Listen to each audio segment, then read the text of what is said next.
इंदौर में सुबह की पहली किरण के साथ ही स्वाद का जादू बुना जाता है। यहीं एक कोने में छोटी सी दुकान है जिसके मालिक हैं पुरुषोत्तम दास, जिन्हें पूरा इंदौर प्यार से मोटा भाई कहता था। 5.5 फीट का कद, गोल मटोल चेहरा, चेहरे पर हमेशा तैरती रहने वाली एक बड़ी सी मुस्कान, और यही उनकी पहचान है। मोटा भाई के हाथ में वो हुनर था कि वे उबले हुए आलू को भी सोने के भाव बेच सकते हैं। मोटा भाई ने अपनी दुकान में कदम रखा, सबसे पहले भगवान गणेश की तस्वीर के सामने अगरबत्ती जलाई, हाथ जोड़े और फिर अपने इकलौते कर्मचारी और चहेते शागिर्द छोटू को आवाज लगाई। ओए छोटू, अरे कहाँ रह गया रे? भट्टी सुलगाई की नहीं? आज रविवार है, भूखे भेड़ियों की तरह टूटेंगे इंदौरी सुबह सुबह। जल्दी हाथ चला। आ गया मोटा भाई, बस अभी भट्टी चालू ही कर रहा हूँ। ये आलू कल रात को ही उबाले थे, एकदम कड़क हैं। पेटीज का मसाला बनाने के लिए एकदम परफेक्ट। परफेक्ट तो है, लेकिन याद रख छोटू, पैटीज का असली जादू सिर्फ आलू में नहीं, हमारे गुप्त मसाले और उस हरी चटनी में है, जिसे खाकर लोग अपनी उंगलियां तक चाट जाते हैं। चल जल्दी से नारियल का बूरा और किशमिश निकाल। इंदौर में पेटीज का मतलब सिर्फ समोसे जैसा कोई स्नैक नहीं था। यहाँ खोपरा पेटीज का राज था। गोल गोल आलू के गोलों के अंदर नारियल का कद्दूकस किया हुआ बूरा, काजू, किशमिश और खट्टी मीठी चटनी का ऐसा मिश्रण भरा जाता था कि मुंह में जाते ही स्वाद का धमाका हो जाए। मोटा भाई पिछले 30 सालों से यही धमाका करते आ रहे थे। सुबह के 7 बजते बजते दुकान के बाहर गाड़ियों की कतारें लगने लगी। मॉर्निंग वॉक से लौटने वाले बुजुर्ग, जिम से निकलने वाले युवा और रात भर जागकर पढ़ने वाले छात्र, सबकी मंजिल एक ही थी। आओ भाई आओ, गर्मा गर्म खोपरा पेटीज तैयार है। जो खाए वो भी पछताए, जो न खाए वो तो जिंदगी भर पछताए। तभी दुकान पर इंदौर के जाने माने वकील साहब शर्मा जी अपनी बुलेट पर आकर रुके।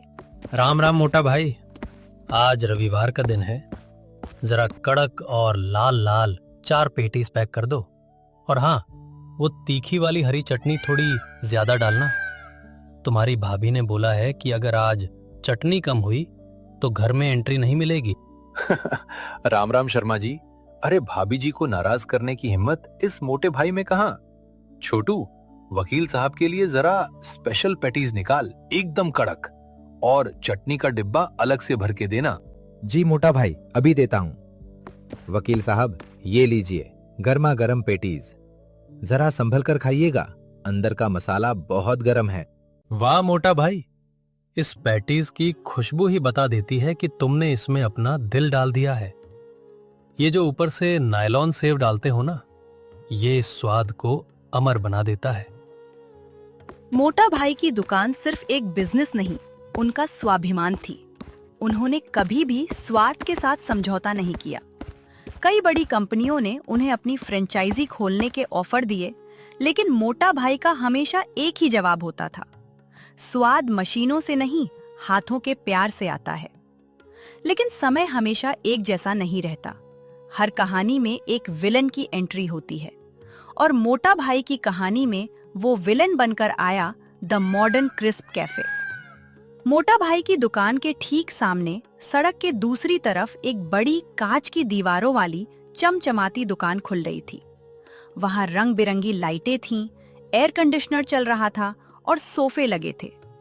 उस कैफे का मालिक था एक युवा लड़का रोहन, जो विदेश से MBA करके लौटा था और खाने के बिजनेस को एक कॉर्पोरेट लुक देना चाहता था। रोहन ने अपनी दुकान के बाहर एक बड़ा सा बोर्ड लगाया था, इंडो वेस्टर्न पैटीज, चीज पैटीज, पिज्जा पैटीज और चॉकलेट पैटीज। एक दोपहर जब मोटा भाई की दुकान पर थोड़ी शांति थी, रोहन सूट बूट पहनकर मोटा भाई की दुकान पर आया। उसके चेहरे पर एक अजीब सा अहंकार था। गुड आफ्टरनून मिस्टर पुरुषोत्तम, मोटा भाई, कैसे हैं आप? आओ बेटा आओ, भगवान की कृपा है। तुम बताओ, तुम्हारा नया कैफे कैसा चल रहा है? सुना है बहुत बड़ी बड़ी मशीनें लगाई हैं तुमने। मशीनें नहीं मोटा भाई, उसे ऑटोमेटेड किचन कहते हैं। हाइजीन, स्पीड और कंसिस्टेंसी, मैं देख रहा हूं कि आप अभी भी इसी पुरानी कड़ाही और कोयले की भट्टी में जी रहे हैं। जमाना बदल गया है बुजुर्ग। लोग अब सड़क पर खड़े होकर दोने में पैटीज खाना पसंद नहीं करते। उन्हें एसी चाहिए, इंस्टाग्राम रील्स बनाने के लिए अच्छा बैकग्राउंड चाहिए। ए साहब, ज्यादा अंग्रेजी मत झाड़ो। हमारे मोटा भाई की पेटीज खाने लोग मर्सिडीज से उतर कर आते हैं। तुम्हारी उस कांच की दुकान में तो सिर्फ हवा बिकती है। छोटू मेहमान से तमीज से बात करते हैं। हाँ रोहन बेटा, तुम्हारी बात सही हो सकती है, लेकिन एक बात याद रखना, पेट भरने के लिए माहौल की जरूरत नहीं होती, अच्छे स्वाद की जरूरत होती है। तुम्हारी पैटीज में वो पिज्जा पास्ता हो सकता है, लेकिन हमारे आलू में इंदौर की मिट्टी की खुशबू है। मिट्टी की खुशबू से बैंक बैलेंस नहीं बढ़ता मोटा भाई। अगले 1 महीने में मैं अपने डिजिटल मार्केटिंग और डिस्काउंट ऑफर्स से आपके सारे ग्राहक अपनी तरफ खींच लूंगा। तब आपको समझ आएगा कि ट्रेडिशनल बिजनेस का जमाना अब चला गया है। चैलेंज मंजूर है? बेटा, हम तो छोटे से दुकानदार हैं। कंपटीशन भगवान से करते हैं, इंसानों से नहीं। ग्राहक जिसका स्वाद पसंद करेंगे उसके पास जाएंगे। मुझे कोई चैलेंज मंजूर करने की जरूरत नहीं। देखते हैं मोटा भाई, देखते हैं कि आपकी ये पुरानी पैटीज मेरे चीज ब्लास्ट पैटीज के सामने कितने दिन टिकती है। रोहन पैर पटकता हुआ अपनी चमचमाती दुकान की तरफ चला गया। छोटू का खून खौल रहा था, लेकिन मोटा भाई के चेहरे पर एक अजीब सी शांति थी। वे जानते थे कि स्वाद का कोई शॉर्टकट नहीं होता, लेकिन रोहन की बातें पूरी तरह से गलत भी नहीं थीं। अगले कुछ दिनों में नजारा बदलने लगा। एक पेटीज के साथ एक पेटीज फ्री का ऑफर निकाला गया। कॉलेज के युवा लड़के लड़कियां जो पहले मोटा भाई की दुकान पर लाइन लगाते थे, अब द मॉडर्न क्रिस्प कैफे के एसी में बैठकर खोपरा पेटीज खाने लगे। मोटा भाई की दुकान पर ग्राहकों की भीड़ कम होने लगी। एक शाम दुकान पर सन्नाटा पसरा हुआ था। कड़ाही में तेल ठंडा हो रहा था। छोटू उदास बैठा था। मोटा भाई, आज सिर्फ 50 पेटीज बिकी है। बाकी का सारा मसाला फ्रिज में रखना पड़ेगा। सामने वाले ने हमारा सारा धंधा चौपट कर दिया। लोग स्वाद भूलकर उस मुफ्त के ऑफर के पीछे भाग रहे हैं। छोटू, नदी जब अपना रास्ता बदलती है तो किनारे के पेड़ उदास नहीं होते। वे इंतजार करते हैं कि पानी फिर से लौटेगा। जो ग्राहक सिर्फ डिस्काउंट के लिए गए हैं, वे ग्राहक हमारे थे ही नहीं। वे तो बस फायदे के साथी थे। हमारा असली ग्राहक वो है जो स्वाद की कद्र करता है। लेकिन मोटा भाई, हमें भी कुछ बदलना पड़ेगा। हम भी क्यों न चीज पेटीज बनाना शुरू कर दें, या फिर हम भी ऑनलाइन डिलीवरी पर भारी डिस्काउंट दे दें। नहीं छोटू, अगर मैंने अपनी पैटीज में चीज और मेयोनीज डालना शुरू कर दिया तो मुझमें और उस रोहन में क्या फर्क रह जाएगा। मेरी पैटीज की आत्मा खो जाएगी। हम वही बनाएंगे जो हम सबसे अच्छा बनाते हैं। बस क्वालिटी में रत्ती भर भी कमी नहीं आनी चाहिए। तभी दुकान पर रीमा और विकास नाम के 2 लड़का और लड़की आए।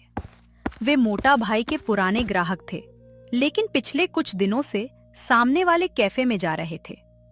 आज वे बहुत दिनों बाद इस दुकान पर लौटे थे। आओ रीमा बेटा, आओ विकास, बड़े दिनों बाद आ रहे हो। रास्ता भूल गए थे क्या? सामने वाले कैफे की चॉकलेट पैटीज कैसी लगी? अरे नहीं मोटा भाई, वो तो बस हम ऐसे ही चले गए थे। वो वहाँ की लाइट्स अच्छी हैं ना, तो रील्स अच्छी बन जाती हैं। हाँ मोटा भाई, लेकिन सच बताओ, 2 दिन वहां की पेटीज खाई, ऐसा लगा जैसे मैदा और प्लास्टिक खा रहे हैं। पेट तो भर गया, लेकिन मन नहीं भरा। आज रीमा ने ही बोला कि चलो मोटा भाई के हाथ की असली खोपरा पेटीज खाते हैं। सुना छोटू, इसे कहते हैं स्वाद की खींच। बैठो बच्चों, अभी गर्मा गर्म पेटीज खिलाता हूँ। मोटा भाई ने अपने हाथों से दोनों तैयार किए। खट्टी चटनी, मीठी चटनी, थोड़ा सा जीरावन मसाला और ऊपर से बारीक सेव। जैसे ही विकास ने पहला निवाला मुंह में रखा, उसकी आंखें बंद हो गईं। ओ भाई साहब, अद्भुत! मोटा भाई, इस स्वाद का कोई मुकाबला नहीं है। वो सामने वाला चाहे जितना भी डिस्काउंट दे दे, लेकिन जो सुकून इस दोने में है वो उसके कांच के बर्तनों में नहीं है। बिल्कुल सही कह रहे हो विकास। मोटा भाई, आपकी चटनी का तो जवाब ही नहीं है। उन दो बच्चों की बातों ने मोटा भाई के विश्वास को और मजबूत कर दिया। लेकिन रोहन इतनी आसानी से हार मानने वाला नहीं था। जब उसने देखा कि भारी डिस्काउंट के बावजूद उसके पास केवल वही लोग आ रहे हैं जो मुफ्त का खाना चाहते हैं और जो असली खाने के शौकीन हैं, वे वापस मोटा भाई की तरफ मुड़ रहे हैं, तो उसने एक गंदी चाल चलने की सोची। कारोबार के युद्ध में जब ईमानदारी हारने लगती है तो लोग अक्सर धोखे का सहारा लेते हैं। रोहन ने देखा कि मोटा भाई की साख को हिलाना आसान नहीं है, इसलिए उसने सीधे उनकी दुकान की शुद्धता और हाइजीन पर हमला करने का फैसला किया। उसने शहर के फूड सेफ्टी डिपार्टमेंट के एक भ्रष्ट अधिकारी को रिश्वत देकर मोटा भाई की दुकान पर रेड डलवा दी। एक दोपहर जब दुकान पर अच्छी खासी भीड़ थी, अचानक सरकारी गाड़ी आकर रुकी। गाड़ी से फूड इंस्पेक्टर मिश्रा जी अपने 2 कांस्टेबलों के साथ उतरे। उनके चेहरे पर सख्त भाव थे। रुकिए, सब लोग खाना बंद कीजिए, कोई कुछ नहीं छुएगा। हम फूड सेफ्टी डिपार्टमेंट से हैं। हमें शिकायत मिली है कि इस दुकान पर सड़े हुए आलू और मिलावटी तेल का इस्तेमाल किया जा रहा है। ये सुनकर दुकान पर बैठे ग्राहक हैरान रह गए। कुछ लोग डरकर खड़े हो गए। साहब, आप क्या कह रहे हैं? हमारे मोटा भाई अपनी जान से ज्यादा सफाई का ध्यान रखते हैं। हमारा तेल हर दिन बदला जाता है। तुम चुप रहो, सरकारी काम में बाधा मत डालो। पुरुषोत्तम दास कौन है? सामने आओ। जी साहब, मैं ही हूं पुरुषोत्तम। आइए, आपका स्वागत है। मेरी दुकान खुली किताब है, आप जो चाहे चेक कर सकते हैं। रसोई अंदर है, आप खुद जाकर देख लीजिए। मिश्रा जी अंदर रसोई में गए। रोहन की योजना के मुताबिक मिश्रा जी को वहां कुछ खराबी दिखानी ही थी ताकि दुकान को सील किया जा सके। सड़क के पार खड़ा रोहन अपने कैफे के सामने खड़ा होकर हंसते हुए ये सब देख रहा था। ये तेल तो काला पड़ गया है और ये आलू, ये तो बासी लग रहे हैं। पुरुषोत्तम जी, आपकी दुकान पर हाइजीन के नियमों का घोर उल्लंघन हो रहा है। हमें ये दुकान तुरंत सील करनी पड़ेगी और आपका लाइसेंस सस्पेंड करना होगा। ये सुनते ही दुकान के बाहर खड़े ग्राहकों में कानाफूसी शुरू हो गई। रुको मिश्रा जी, जरा संभल कर बात करो। मैं पिछले 20 सालों से मोटा भाई की पैटीज खा रहा हूं। आज तक मेरा या मेरे परिवार का पेट कभी खराब नहीं हुआ। तुम किस आधार पर कह रहे हो कि तेल खराब है? क्या तुमने इसका लैब टेस्ट किया? वकील साहब, आप सरकारी काम में दखल मत दीजिए। मुझे अपनी आंखों पर पूरा भरोसा है। तेल का रंग साफ बता रहा है कि यह कई बार इस्तेमाल हुआ है। मिश्रा जी, आप सरकारी अधिकारी हैं, मैं आपका सम्मान करता हूं, लेकिन मेरी ईमानदारी पर उंगली मत उठाइए। यह तेल काला नहीं है, इसमें जो हमारा खास मसाला डाला जाता है उसकी वजह से इसका रंग ऐसा दिखता है। आप चाहें तो इस तेल का सैंपल अभी सील कीजिए और लैब में भेजिए। मैं खुद दुकान बंद कर दूंगा अगर रिपोर्ट में जरा सी भी मिलावट आई। लैब की रिपोर्ट आने में तो हफ्तों लग जाएंगे, तब तक दुकान बंद रहेगी। तभी भीड़ में से एक बुजुर्ग महिला जो शहर की एक मशहूर डॉक्टर थी, आगे आई। डॉक्टर सोनी। मिश्रा जी, मैं एक गैस्ट्रोएंटरोलॉजिस्ट हूँ। मैं और मेरा पूरा स्टाफ हर हफ्ते यहीं से नाश्ता मंगवाते हैं। अगर मोटा भाई के खाने में खराबी होती तो सबसे पहले मुझे पता चलता। आप बिना किसी लिखित टेस्ट के एक प्रतिष्ठित और ईमानदार दुकानदार की दुकान सील नहीं कर सकते। अगर आपने ऐसा किया तो हम सब कोर्ट जाएंगे। हाँ, मोटा भाई जिंदाबाद, मोटा भाई जिंदाबाद। हम ऐसा नहीं होने देंगे। भीड़ का गुस्सा और कानून का डर देखकर फूड इंस्पेक्टर मिश्रा जी के पैर पीछे खिंच गए। वे समझ गए कि यहाँ बात बिगड़ सकती है। उन्होंने सिर्फ सैंपल लिया और वहां से खिसकना ही बेहतर समझा। ठीक है, हम अभी सिर्फ सैंपल ले जा रहे हैं। रिपोर्ट आने तक आप दुकान चालू रख सकते हैं, लेकिन सफाई का ध्यान रखिए। जैसे ही सरकारी गाड़ी गई, पूरी भीड़ ने तालियां बजाईं। मोटा भाई की आंखों में आंसू आ गए। उन्होंने हाथ जोड़कर सभी ग्राहकों का धन्यवाद किया। आप सब लोगों का बहुत बहुत शुक्रिया। आज आपने मेरी दुकान नहीं, मेरा जीवन बचा लिया। मोटा भाई, तुम्हारी ईमानदारी ही तुम्हारा कवच है। और वो जो सामने बैठा है ना, उसे समझा देना कि इंदौर स्वाद से चलता है, साजिशों से नहीं। इस घटना के बाद द मॉडर्न क्रिस्प कैफे की साख पूरी तरह गिर गई। लोगों को समझ आ गया था कि फूड इंस्पेक्टर को किसने भेजा था। इंदौरी लोग जितने खाने के शौकीन होते हैं उतने ही वफादार भी होते हैं। उन्होंने रोहन के कैफे का पूरी तरह से बहिष्कार कर दिया। दूसरी तरफ लैब की रिपोर्ट भी आ गई, जिसमें मोटा भाई की पेटीज को 100% शुद्ध और सेहत के लिए सुरक्षित पाया गया। अब तो दुकान पर इतनी भीड़ होने लगी कि पैर रखने की जगह नहीं बची। एक शाम रोहन अकेला अपनी खाली दुकान में बैठा था। तभी उसने देखा कि मोटा भाई हाथ में एक दोना लिए अंदर आ रहे थे। आइए मोटा भाई, अब आप मेरी हार का तमाशा देखने आए हैं। मेरा कैफे बंद होने की कगार पर है। मेरा सारा पैसा डूब गया। नहीं बेटा, मैं किसी की हार का तमाशा देखने नहीं आता।